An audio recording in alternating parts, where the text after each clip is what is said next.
Muito boa tarde a todos, bem-vindos ao segundo webinar do ciclo promovido pela APDSI sobre o arquivo.pt e a preservação dos conteúdos web, que hoje vai ser apresentado pelo encarregado das recolhas da web portuguesa, Pedro Gomes, da equipa do arquivo, esta sessão vai ser introduzida pelo Sr. Professor Luís Vidigal, sócio fundador da APDSI, a quem agradecemos a presença e as suas palavras. Portanto, Sr. Professor, por favor. Então, muito boa tarde, bem-vindo a todos por este webinar. Portanto, é o segundo de uma série de 4. Este um pouco mais, já mais entra mais em detalhe no como fazer, no fundo é quase um hands-on, não é? É também muita preocupação da APDSI desde o início. Já agora dizer o que é a APDSI. A APDSI é a Associação para a Promoção e Desenvolvimento da Sociedade da Informação, chamou-se assim quando foi criada em 2001, muito também por iniciativa na altura do professor Mariano Gago e também do Raul Junqueiro, duas pessoas que eram bastante determinantes na época. Foi formada por uma equipa que vinha da Missão para a Sociedade da Informação, portanto a equipa que fez o Livro Verde para a Sociedade da Informação, em 97. Essa equipa nuclear, sobretudo 4 pessoas, das quais ainda estamos 3 vivas, mas já houve uma pessoa já faleceu. Portanto, e nós herdámos aquilo que já vinham os 20 anos atrás da chamada Associação Portuguesa de Informática, a API. E herdámos algumas coisas, como por exemplo as Olimpíadas Nacionais e Internacionais de Informática, em que se tenta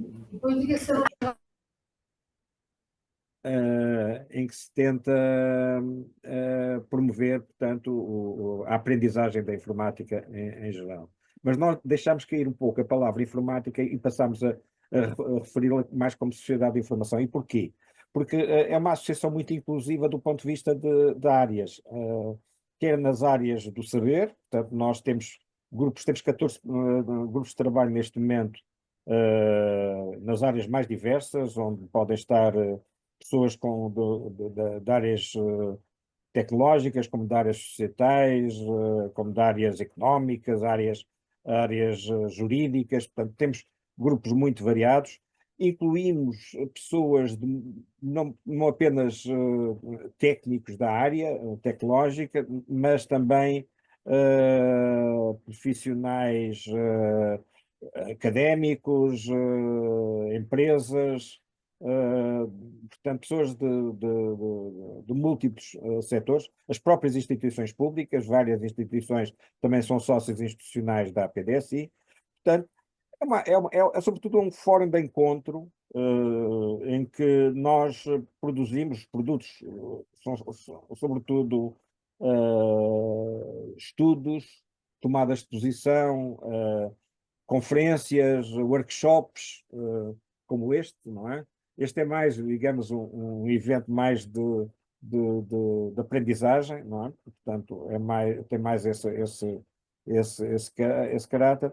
Pronto, o tema de hoje é um tema, portanto, ele vai ser introduzido, mas a mim é-me particularmente caro, porque eu fui daqueles que, no início da internet, andei a sensibilizar para o HTML, não é? E, sobretudo, numa fase em que a própria internet não era uma norma muito aceita na União Europeia, porque nós andávamos era com as normas europeias que não tinham nada a ver, com as normas X, que não tinham nada a ver com as normas da internet. E, portanto, essas lutas que nós tivemos nos anos 90, não é? Em que algumas pessoas diziam que a internet é uma moda, não é? Portanto, nomeadamente alguns operadores de comunicações em Portugal.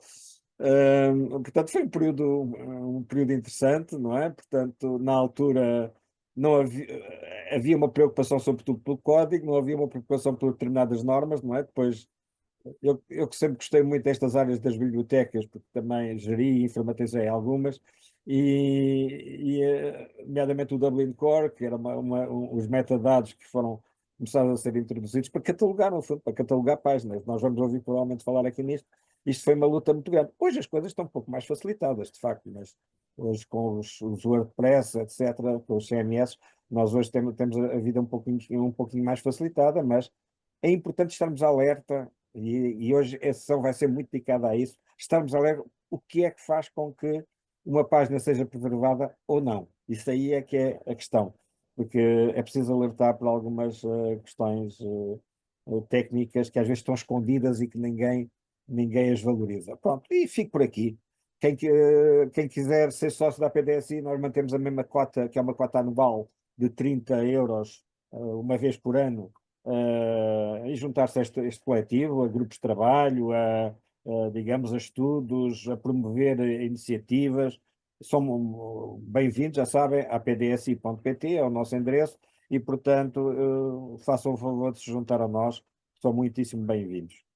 Não é fácil ser uma associação independente, uma associação não capturada, nem por lobbies empresariais, nem políticos, nem nada. Portanto, nós mantemos a nossa total independência e por isso somos muito bem recebidos junto dos grupos parlamentares, junto das comissões parlamentares, trazemos os partidos para debater entre eles também o futuro. Desenvolvemos alguns eventos, como o nosso fórum da Arrábida, que se realiza todos os anos no convento da Arrábida, para pensar o futuro. Neste momento é uma das grandes preocupações, é pensar o futuro, e por isso temos o grupo dos futuros, é um dos 14, não é? Que semanalmente se reúne a pensar e a imaginar o futuro. Portanto, convido-vos a todos a juntarem-se a nós nesta associação. Pronto, e fico por aqui. Obrigado, professor Luís. Vou agora começar aqui a minha apresentação. Vou aqui fazer o share da minha apresentação. Conseguem ver? Sim. Então, olá a todos, boa tarde. Como foi apresentado, o meu nome é Pedro Gomes. Venho aqui apresentar o módulo B do arquivo.pt, bem publicar para bem preservar. Mas antes de passar ao módulo em si, eu gostava primeiro de fazer aqui uma pequena introdução ao funcionamento do arquivo.pt, que nos vai ajudar a perceber como nós podemos bem publicar para bem preservar. O arquivo tem três grandes módulos. Temos que conseguir recolher a informação, temos que conseguir armazenar a informação e temos que conseguir reproduzir a informação. Eu, neste módulo, vou-me focar aqui na parte da recolha de informação, que depois vai nos ajudar a encontrar algumas normas que podem ser usadas para nós bem publicar, para bem preservar. Então, como é que funciona a recolha do arquivo.pt?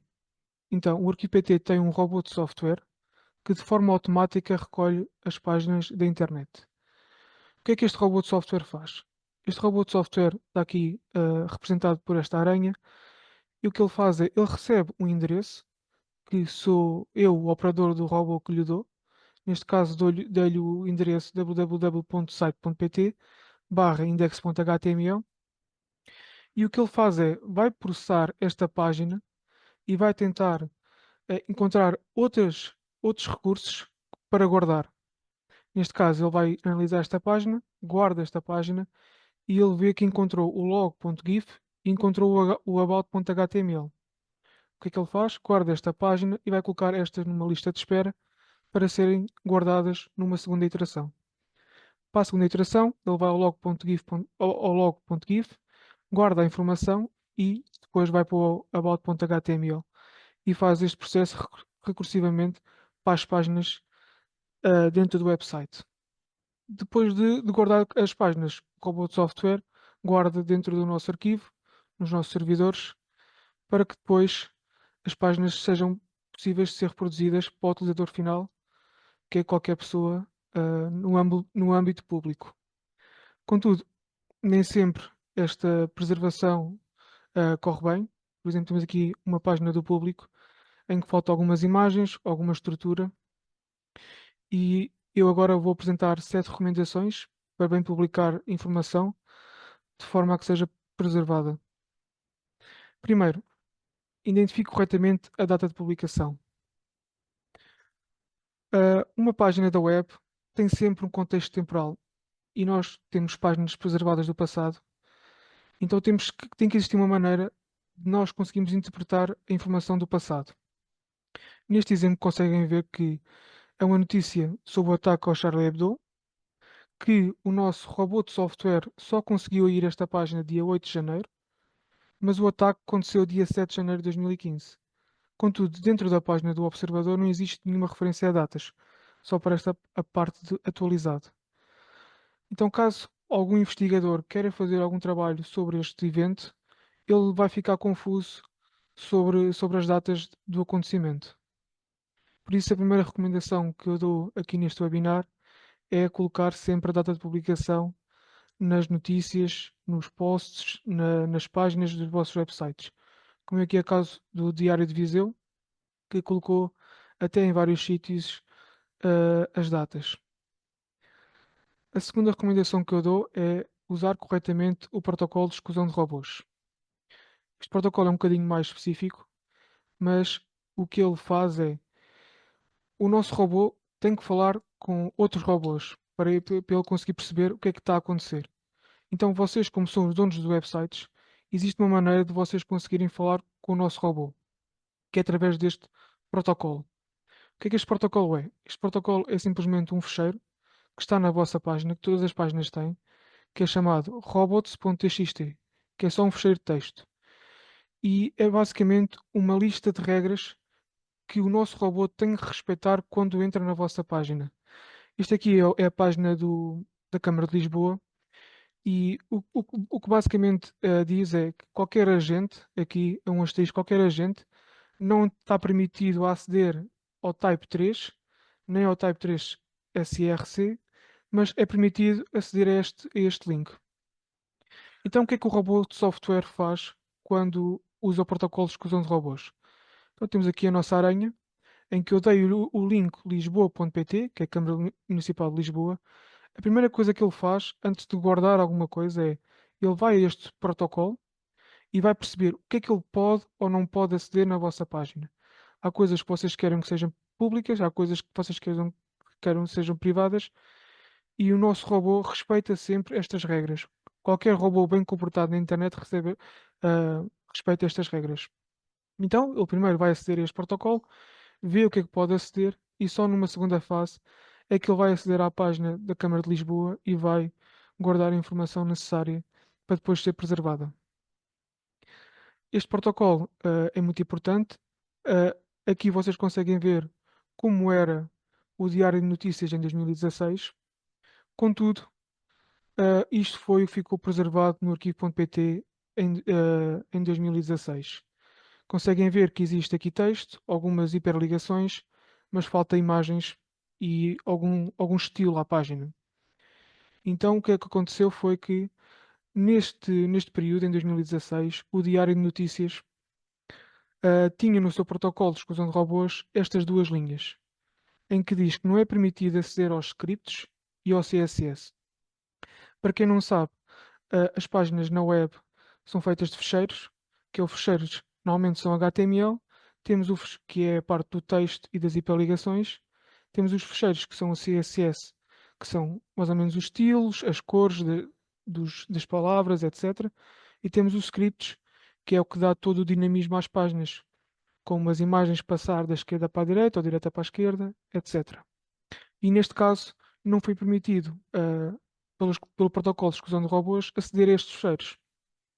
O que é muito mau, que é para os arquivos da web, que nós não conseguimos aceder nem guardar a informação, que é para o motor de busca. Porque tem que se lembrar que o motor de busca também funciona, o motor de busca que eu estou a dizer é o Google, funciona muito também como os arquivos da web. Então, eu aqui fui buscar uma citação do blog da Google, que foi feito em 2014, já foi há bastante tempo, e ainda continua bastante em vigor, que diz: não permitir a recolha de fecheiros JavaScript ou CSS através dos fecheiros robots.txt afeta diretamente a renderização e indexação dos conteúdos do site, o que pode resultar num baixo ranking de pesquisa. Ou seja, se o Google, neste caso, não conseguir aceder a estes recursos, ele vai pensar que esta página não está a ser bem cuidada ou que já não está a ser atualizada com tanta frequência. Ele vai achar que a vossa página não tem já informação relevante para o utilizador e vai colocar num baixo ranking de pesquisa. E acho que ninguém aqui gosta de que o seu site ou a sua página institucional fique abaixo no sistema de ranking da Google, porque é de onde vem grande parte dos utilizadores.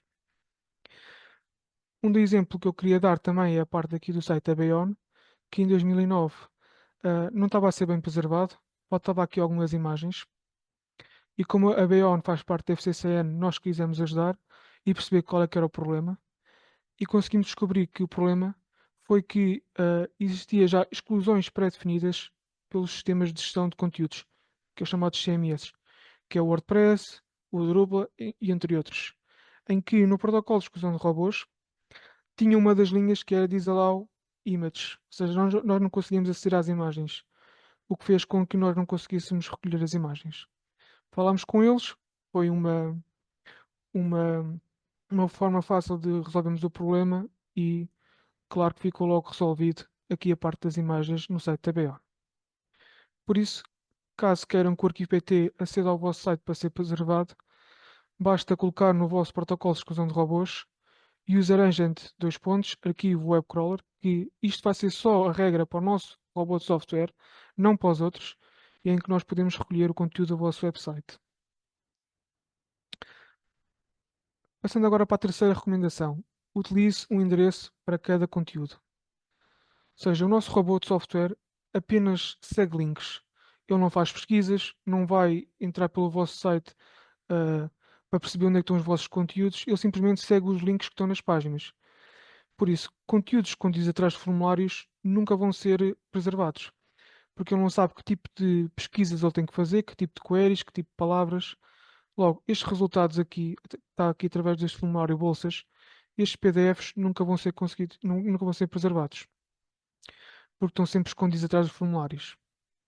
Se voltarmos a este gráfico que eu mostrei, o que acontece é que estas ligações atrás do formulário são quebradas e nunca acedidas.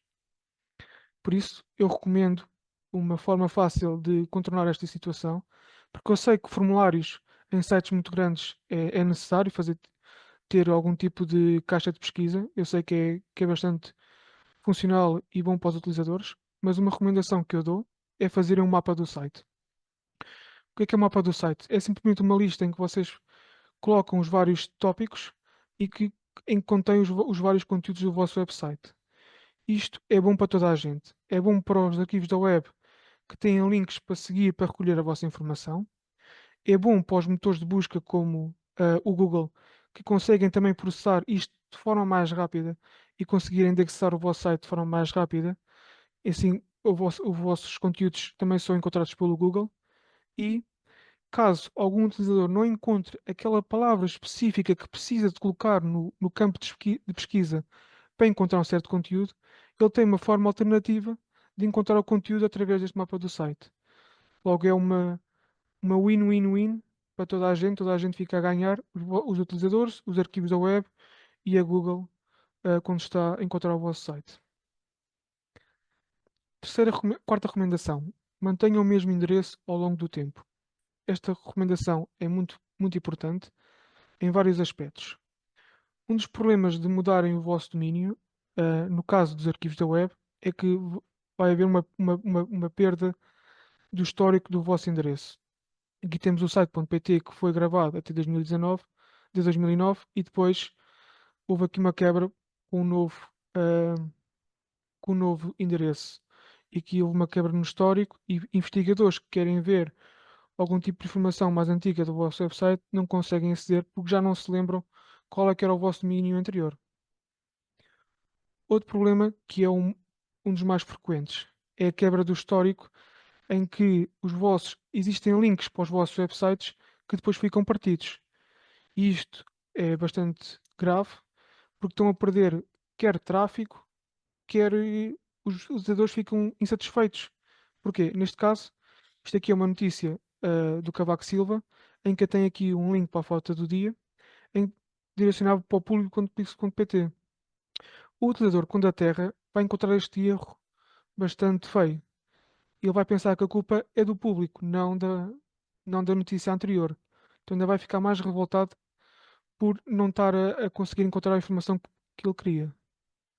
Por isso nós recomendamos que mantenham os vossos domínios e que redirecionem para o site atual, que aconteceu na Câmara Municipal de Lisboa, em que antes era cm-lisboa.pt e que redirecionaram para lisboa.pt. E aqui conseguem ver o histórico do domínio ao longo do tempo. Contudo, apesar de mudarem de domínio e redirecioná-lo, uma coisa muito, muito, muito fundamental é: têm que manter os vossos domínios antigos. Caso não o façam, alguém malicioso vai comprar o vosso domínio antigo e vai colocar coisas maliciosas nos vossos domínios antigos. Tenho aqui um exemplo, que é que existia um site chamado vivapraia.com, que em 2005 era um site informativo sobre notícias sobre a praia, cuidados a ter na praia, quais são as praias com bandeiras, com bandeira azul, etc. E que em 2021 agora é um site de, de venda de peças chinesas. Isto aqui é um exemplo simples que eu estou a dar, mas eu já vi casos em que o domínio foi colocado em certos temas não próprios para trabalho. Como podem imaginar, existem pessoas que colocaram casinos, colocaram coisas pornográficas atrás de websites normais e isso é muito grave. Quinta recomendação: utilize formatos adequados para a preservação. Já foi falado aqui pelo professor Luís que é a utilização de flash antigamente, que provocou muitos danos, muitos websites foram perdidos, muitos dados foram perdidos, e isto foi um problema muito grave que aconteceu. Já em 2000, já ouvia pessoas a falar que o flash era bastante grave, que é o caso do professor também Jacob Nielsen, que foi o pai da usabilidade no mundo, que já dizia que o flash quebrava os princípios da web e que era bastante grave. Agora, o ArquiPT conseguiu fazer uma nova versão em que grande parte dos conteúdos flash já estão disponíveis, contudo, existem sempre casos mais bicudos que nós não conseguimos ainda reproduzir. Por isso, nós recomendamos que escolham formatos com condições de licenciamento que permitem a sua utilização, normas emitidas por organismos oficiais, documentados abertamente através de uma especificação pública, lidos e escritos por múltiplas plataformas, incluindo código aberto e amplamente usados. Posso dar aqui alguns exemplos de formatos adequados à preservação: é o HTML, o XML, o Open Document, o PDF-A, PNG, o JPEG, o MP4 ou AVI. Formatos que não são adequados: temos, por exemplo, o Microsoft Word. Eu lembro perfeitamente que há uns anos atrás o Microsoft Word tinha sempre incompatibilidades. Words de 2013 não conseguiam ser abertos com o Microsoft Word 2016, estavam sempre a ser desformatados, etc. O caso do Flash, o caso do Photoshop e do Windows Media Video. Como também já foi falado aqui pelo professor Luís, também uma recomendação que eu dou é utilizar os metadados para descrever os conteúdos. Neste caso, neste exemplo, não existe nenhuma referência a quem escreveu este artigo, nem em que data foi publicado. Nós não conseguimos perceber se a pessoa que escreveu isto é um expert na matéria ou não. Por isso, nós recomendamos utilizarem metadados, como é o caso do Dublin Core, que enriquece todo o tipo de informação que colocam online. Eu aqui à direita coloquei aqui um exemplo, que é o caso no WordPress, em quando vocês fazem upload de uma imagem, conseguem colocar o texto alternativo, legenda e descrição.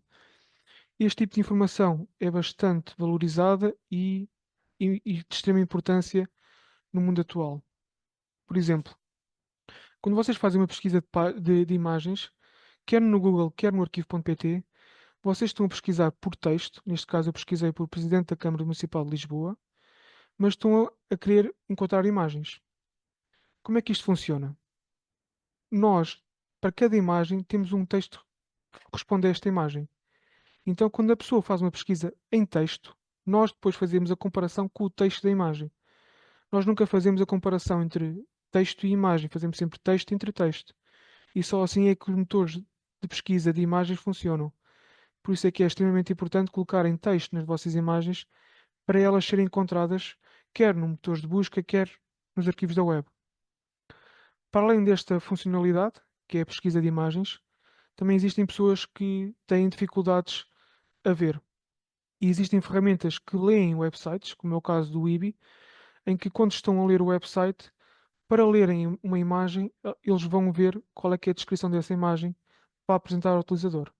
Logo, se quiserem ter um website que seja também amigável para as pessoas com com pior visão, é necessário também colocarem metadados nas vossas imagens, por exemplo. Por último, a última recomendação é sugerir o seu site para ser preservado, neste caso no arquivo.pt. Nós temos um formulário, vocês podem aceder a arquivo.pt/sugerir, em que é um formulário simples, em que vocês podem colocar o vosso e-mail e o website para ser preservado. Nós recomendamos que, quando criam um website, seja logo submetido para ser preservado, por diversos motivos. O website está sempre a ser atualizado, há sempre conteúdos que ficam desatualizados e por vocês atualizam e querem ir buscar coisas atrás, etc. E logo que vocês criam um website, se colocarem aqui para ser preservado, no futuro podem precisar dos recursos em caso, por exemplo, de ataques. Como agora vocês podem ver nas notícias recentemente, a grande parte dos websites estão a receber ataques, uns que são bem-sucedidos e outros que não. Mas um caso que aconteceu recentemente foi os sites do Expresso e da SIC, em que foram completamente atacados e, em grande parte, também usaram alguns dados do arquivo.pt, algumas imagens, para vir buscar, para voltarem a reconstruir o seu website. Para além da parte de recuperação dos dados, também existem outras mais-valias em colocar o site para ser preservado. Neste caso, foi ao ataque ao IP Leiria, ou seja, aconteceu o ano passado, salvo erro, em que o site de Leiria, da Politécnico de Leiria, foi completamente encerrado. E o que é que eles fizeram foi, a vez de demorarem rapidamente a colocarem um site em cima, preferiram redirecionar o domínio para o arquivo.pt, para uma versão preservada, para nós darmos acesso aos alunos o site. Claro que nós não tínhamos acesso às bases de dados, não tínhamos acesso a inscrições em cursos, a inscrições em cadeiras, mas pelo menos estávamos a dar acesso a PDFs das aulas, a PDFs sobre informações académicas, que pelo menos deu para camuflar o problema que estava a ser, que era o ataque ao IP Leiria. Enquanto isso, as pessoas de informática tiveram mais tempo para resolver o problema de raiz e não tentar encontrar uma solução imediata e se calhar pouco eficaz para levantar o site em cima para, para que ficasse em cima para os alunos. Assim tiveram mais tempo para resolver a situação e perceber qual é que era o problema do ataque. Caso já tenham sites que não estão a ser atualizados e que estão perdidos aí em alguns computadores, podem sempre mandar o website para o memorial.arquivo.pt, que provavelmente já foi falado no webinar anterior, mas que simplesmente se o site não está a ser preservado, não está a ser atualizado, estão a gastar energia, estão a gastar recursos e mais vale mandar para o arquivo.pt e salvaguardar a segurança, salvaguardar os custos e perdas de informação. Depois também temos a parte do arquivo você mesmo, em que qualquer pessoa pode ir ao arquivo.pt e completar uma página através de completar página, ou podem usar o nosso serviço Archive Page Now, em que podem ir ao arquivo, arquivar as páginas e colocar o endereço que querem preservar. Neste caso eu coloquei o dn.pt e o que vocês estão a ver na vossa página é o que está a ser gravado no momento no arquivo.pt. Aqui, resumindo aqui um bocadinho o que é que foi dito aqui neste webinar, as recomendações. Primeiro, identifique corretamente a data da publicação. Use corretamente o protocolo de exclusão de robôs. Use o endereço para cada conteúdo. Mantenha os endereços ao longo do tempo. Utilize formatos adequados para a preservação. Publique os metadados para enriquecer os conteúdos, como o caso do Dublin Core, e preserve a sua informação. Existe esta ferramenta online que vocês conseguem ver se uma página é preservável ou não, em que dá-vos um score que, com base em métricas como metadados, acessibilidade, consegue ver se existem ou não falhas e ele consegue dar-vos algumas dicas do que é que está ou não acessível ou não. Neste caso, como era de esperar, o DN, um dos grandes problemas era a parte dos scripts e do CSS no robots.txt.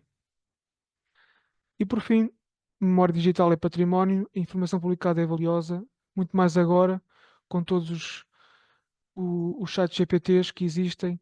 Esta informação é valiosa e que vai ser usada no futuro e cada vez vai ser mais usada, os dados.